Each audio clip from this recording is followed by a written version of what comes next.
The Psalm 19. Okay, verse 19. Verse 19.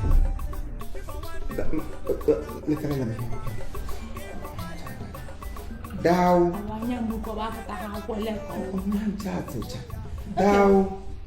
No.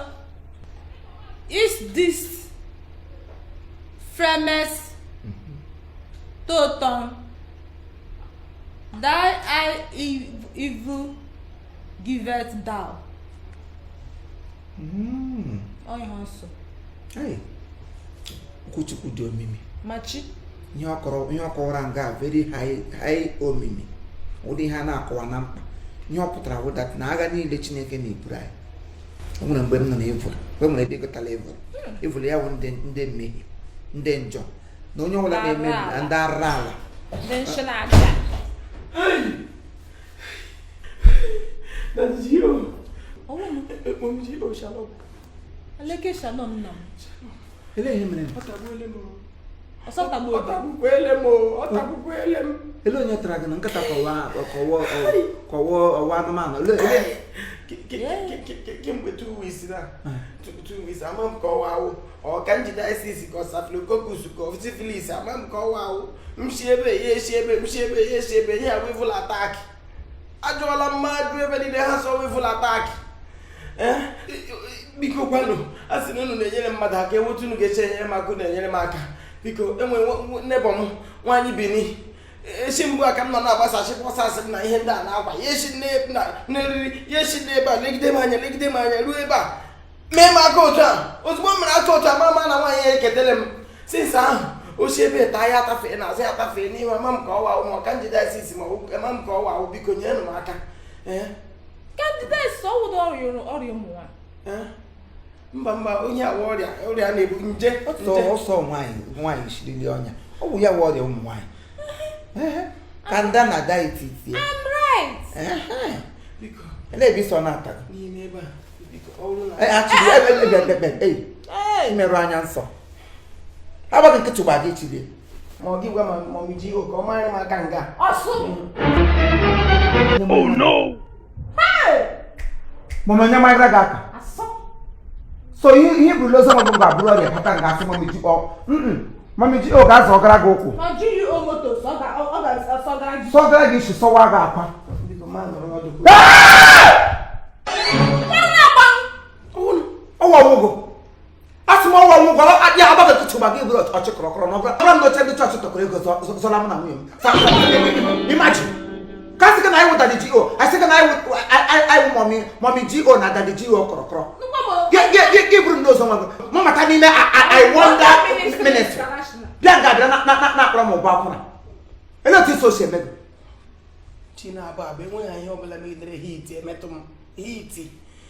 Ani ege ne bona atom ma ni hu ma na zo ebe ni ne. Eso gị na-ekpe ya na-atọ m. Nsị m ajọ gị biko. Ele ihe ị na-ekpe ihe a oworo maka ị na-ekpe ka ọwụ ị na-ekpe akpụ ị na-ekpechasị mkpirikpa akpụ ọwụ ogede ele ihe ikpe gị enwe m kirikiri ọnya m kirikiri ọkụ ndị mapụta chịchara m nga enwe otu m si kpee ya inu si ihe bịa don't spoke blasphemy here don't ụdị na-anaghị ka ihe a masịrị ndị mbụbara izo gba ọsọ nọ n'ime akwụkwọ nsọ ihe niile ihe ibu nka kerịa Nebukadneza n'ime ọhịa mgbe a bụrụ ya ọnụ onwere ọkọ karịrị ọkọ ka ozi Job ke Job megide oke pụta ya n'ọnụ ka anyị gaa n'akwụkwọ Maccabees chapter 18 verse 18 Second Maccabees or second ka first ka ezi nwoke m jiri nwayọ na-akpa ihe ịgbawala ya akwa nga mmiri ya ufushi ya. Mumu not too much. Let's battle best Maccabees here. My lord, shower. Hello, the Maccabees here. Just shalaga, my lord. Shower no. When I shall Old Testament, when he came again, I have to go on. Maccabees. I get the winning. Okay, Balana. Macachine came no pen. Let them not kill your wall. New Testament. egburu m ebu ihe mere n'ụwa echetara m ihe ngụwa kwuru mana mgbe ị na-agarịrị akwụkwọ nsọ bido ndị Genesis goro na Revelation ị ga-agụtarịrị nke o mere m akwụkwọ nsọ enwere na ndị ekpenta otu ochiri ya ka ọ gara a sarị mmadụ 10 the rich man and Oh, mumu not too much. mmadụ 10 ọ gwụrụ ọrịa a sarị mmadụ 7 ọ gwụrụ ọrịa na akwụkwọ nsọ 7 lepers yes mmadụ 7 awụ ihe asị ihe ya ọ bụ otu ihe lelele so mgbe Kraịst bịara bịa welite anya elu wee behold n'ime ha hụ na ọkụ ọghara ha gaa ha nke aghala aghala ya sị ha gaa n'ime mmiri osimiri uhie ha ga-arịgo onwe ha na mmiri osimiri uhie osimiri Mbesaida ha baga n'ime Mbesaida nwachi nga ha pụta na ha ga-egbu onwe ha ihe a wote Kraịst jiri gwa ọrịa o nwedị ihe ọdụ otu ide etu ewepụrụ ewepụ so ihe a na-eme gị na ọ bụla ihe a ga-eji mmiri Jordan na nke Besaida gị rigo onwe gị n'ime ya ọ bụrụ ka ị gachara n'ụkwụ ya richasịa gị ọkwanụ ka e mere gị eme ya dị ka ụgbọ ya ihe m ji ekwusi ọwụrụ na ihe mere gị eme a ga-achọ ịba ha na mmiri ahụ gị nwere onwe my lord wait a minute attack it's attack sorry o nweta anyị na-eshi sometimes anyị shi na spiritual rụpụta ya na physical sometimes anyị shikwa na physical rụbịa arụba n'ime spiritual ọhịa m na-abịa ka anyị bido from physical isa ha yo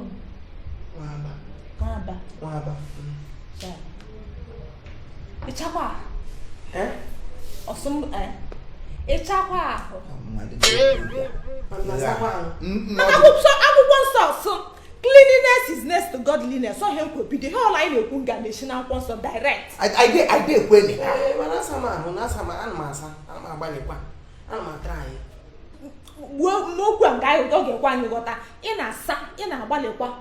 how often? Okay. Exactly. Hula say some morning and night, some morning afternoon and night. Oh, when not gone, game and I got Nasa to maka m lọta ọrụ ike na-agwụ m n'ihi ụra maka aga m asa n'ụtụtụ elekwe na ihe m na-asazikwe ka abalị so ọ rụzie mgbe m na-aga ọrụ na m asazi na wikendi ọsụ mana ọkọ wikendi agaala na ele n'ihe na-akụsị onye na-ada asa ahụ pụta ya asa wikendi ele n'ihe ọzọ onye abatara nga ọnọdụ agbanwe ọmụ na gbagba m nọ ngwụ gwa m na na-eti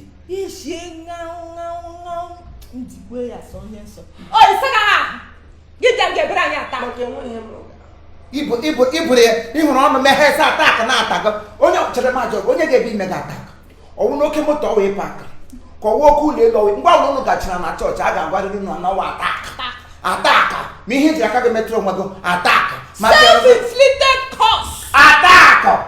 ataka mere ọnụ hapụ na ataka o zuru ike nwede onye ọtaka onye nwere ataka nwere ya if you know attack go know you everything is not attack okay kama ihe abụra bido bele ọgwụ ịṅụrụ na ị gara ụlọ ịgala mee test mere lab result mara ihe mebe eji m ekpere nọgide ha ndị chọọchị anyị ndị feti anyị anaghị aṅụ ọgwụ too much anyị aṅụ ọgwụ ikpe ekpere ihe ọbụla megị ga-ala onye ekpele mgbe okwe onye m ji gbapụta unu nwere mgbe akwụkwọ nsọ kwuru otu ahụ saa ṅụrụ ọgwụ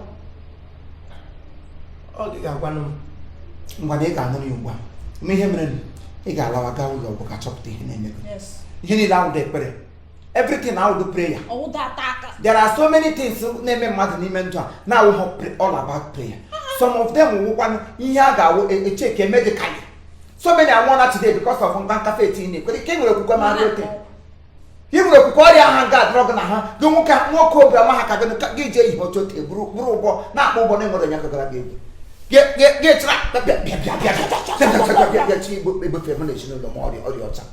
go to the hospital, let doctor find out what is wrong with you. You don't go around and begin to mess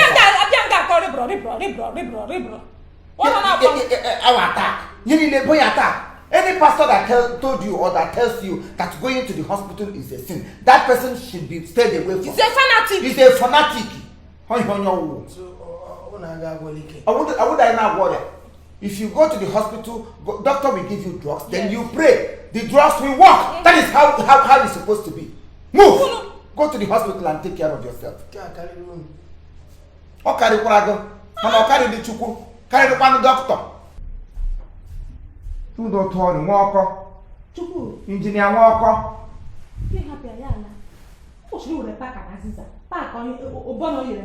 Kaka wote mi no kushiti ya isa ala bia wo yanga ubushia no hurricane asa hapro ya wuro choboro katigenga evident dem madu no na eme Chineke okuwa ya no ka Chineke ayo na shinti there is time for everything out of onya ahụ na are ye ga hu doctor enwere mgbe a na-akpọ greatest physician ọ nọ n'ime akwụkwọ nsọ ke ga hu doctor mee lab result test achọpụta ihe na-eme gị enye gị mkpụrụ ọgwụ gị na-aṅụ ọgwụ gị na-ekpezi Chineke through that drugs prayer will work. Hamas na disciples of Jesus enwere tax collector enwere physician now do God that he left the physician no money me how do the Timothy all your physician no money me no wo he ma wo to ni me da konso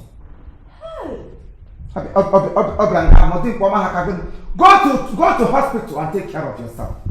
They say heaven help those that help. Yes, my people suffer as a result of lack of knowledge. Oh, we are here. Come on, go to the hospital. Take a proper checkup of yourself so that you don't die of your affliction. Every attack. Man, I get to one more teaching. I want to akafu. Ndi na bila. You will only for the wings. Who will watch our hands up when where I call don't stop and it's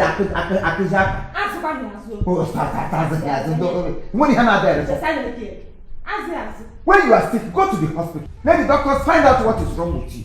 By so doing, then you go get a prescribe or other drugs. Give him all what can I say before to call up and get over? Yes, no way. But don't teach him more time. Ask him some okay for that. It's chala. Ask him side. Say chala hota. Okay, I'm from my home. In my home was a government cry. Oh, but I 5 times which now wants to point out. No, woman, some the government cry. Asama. We know you, man. I don't joke with her. Practice what you preach. And on that, cleanliness is next to godliness. My people suffer as a result of lack of knowledge. And like you don't get shit that they could catch it. I have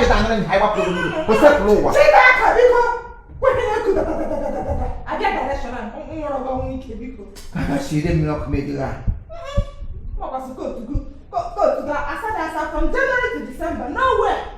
Oh, I want to go to I buy a man.